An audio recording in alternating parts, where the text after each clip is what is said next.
Europe 1. Le journal Christophe Lamar. Bonjour Christophe. Bonjour Dimitri, bonjour à tous. Refermer le couvercle de la contestation populaire avant qu'il ne saute, c'est l'obsession des dirigeants chinois. La Chine ressemble à une cocotte minute sous pression, manifestations en ville, manifestations aussi dans les villages, y compris dans des zones très reculées du pays. Qu'importe, le régime n'entend pas céder aux revendications de la foule, excédée par les confinements répétés. Résultat, un déploiement massif de policiers un peu partout. Reportage du correspondant d'Europe 1 à Pékin, Sébastien Le Belzic.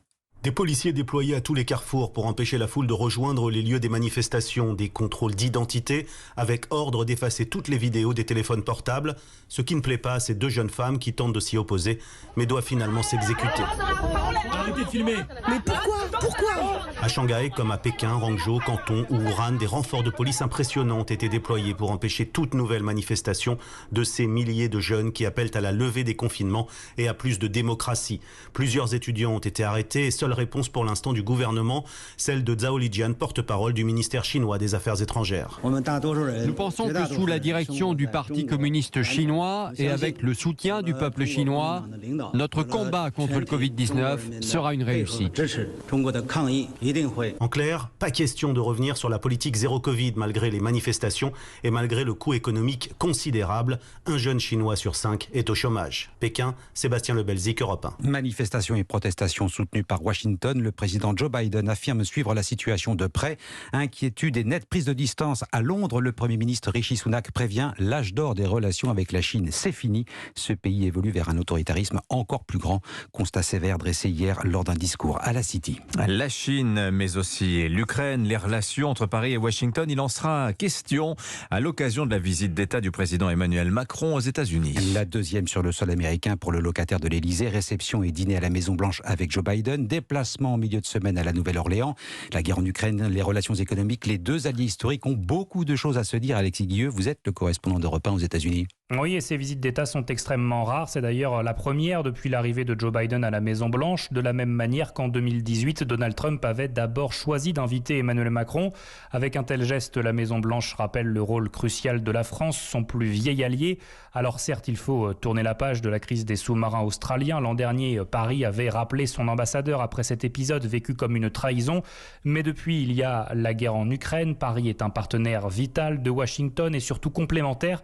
Emmanuel Macron continue de parler à Vladimir Poutine, ce que ne fait pas Joe Biden. Alors derrière les apparats de la Maison-Blanche et la célébration de l'amitié franco-américaine, les questions économiques seront aussi au cœur de cette visite d'État. Les exportations de gaz liquéfié américain jugées trop chères par le président français, sans oublier la politique protectionniste de Washington, notamment sur les véhicules électriques et sur laquelle Emmanuel Macron espère bien obtenir des concessions pour les entreprises européennes. Alexis Guilleux, correspondant d'Europe 1 aux États-Unis. Les États-Unis, plus que jamais au soutien de l'Ukraine, une aide substantielle d'urgence doit être débloquée pour permettre à Kiev la remise en état de ses infrastructures. Le secrétaire d'État américain Anthony Blinken doit en dévoiler les détails prochainement. C'est l'une des plus grosses opérations antidrogue de ces dernières années. Son nom, Desert Light, lumière du désert. 30 tonnes de cocaïne saisies, 49 suspects interpellés dans plusieurs pays.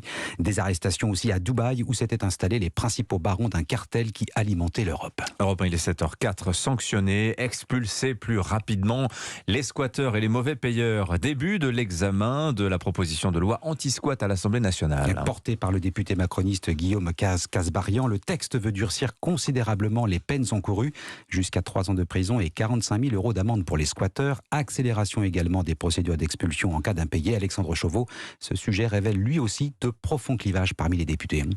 Oui, avec d'un côté la majorité, soutenue par les Républicains et le Rassemblement national.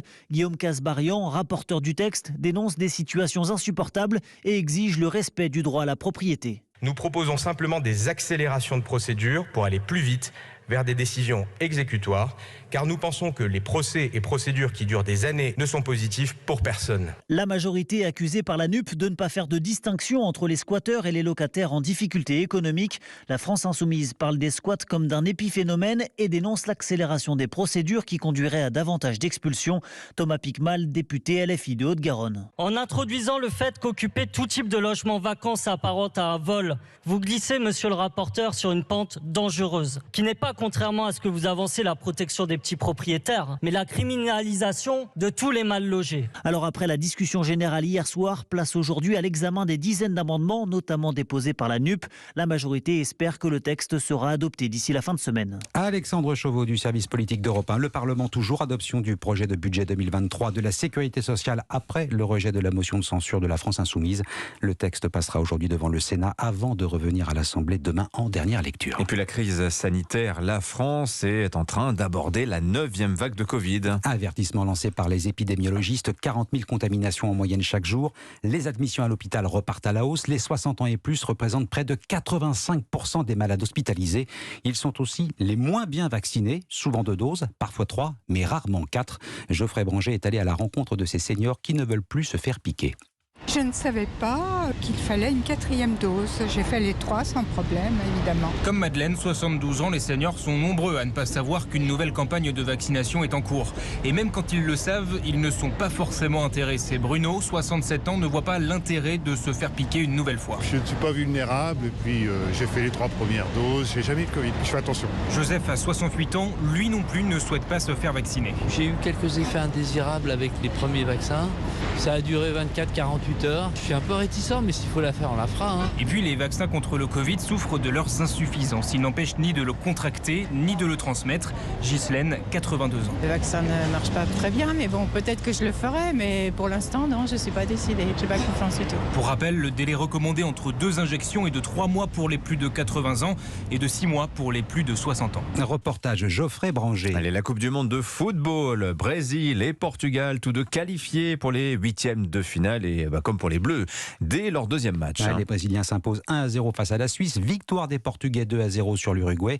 Les deux Seleção poursuivent l'aventure dans ce mondial. Ce soir à 20h, un match symbolique à plus d'un titre entre les États-Unis et l'Iran. Les joueurs iraniens ont tout intérêt à chanter leur hymne. Le régime des Mollahs n'a pas apprécié qu'ils restent muets jusqu'à présent et l'ont fait savoir. Selon la chaîne américaine CNN, ils menacent leurs proches restés en Iran d'emprisonnement et de torture. Et puis l'hiver arrive, avec lui le retour d'une discipline qui plaît beaucoup, le biathlon. Ouverture de la Coupe du Monde aujourd'hui à Kontiolahti en Finlande avec un grand favori, le Français Quentin Fillon-Maillet, quintuple champion olympique et vainqueur du classement général l'an dernier. Il compte bien récidiver cette année. J'annonce que je repars pour 4 ans et que je vais gagner tout ce qu'il y a au milieu, tout ce qu'il y a dans ces 4 ans. Donc un objectif encore plus haut, mais je dis pas que je vais le faire, mais je dis que je veux le faire et ça fait toute la différence. Et donc certaines pressions, mais je suis plus à même maintenant de gérer toutes ces pressions. Donc voilà. Et plus j'avance, le petit garçon qui démarrait le biathlon, quand il regardait le circuit international, il se disait que c'était quasiment impossible d'y aller. L'adolescent qui a démarré en Coupe du Monde, qui espérait la victoire, il pensait ça impossible et puis les choses évoluent petit à petit et maintenant ça me fait beaucoup moins peur de gagner et je sais que j'ai déjà fait, donc il suffit maintenant d'être malin et fort sur les skis et derrière la carabine pour réussir une nouvelle saison. Quentin Fillon-Maillet au micro d'Axel May, début de la Coupe du Monde cet après-midi 13h15 avec la course individuelle homme. Merci Christophe Lamar, c'était votre journal.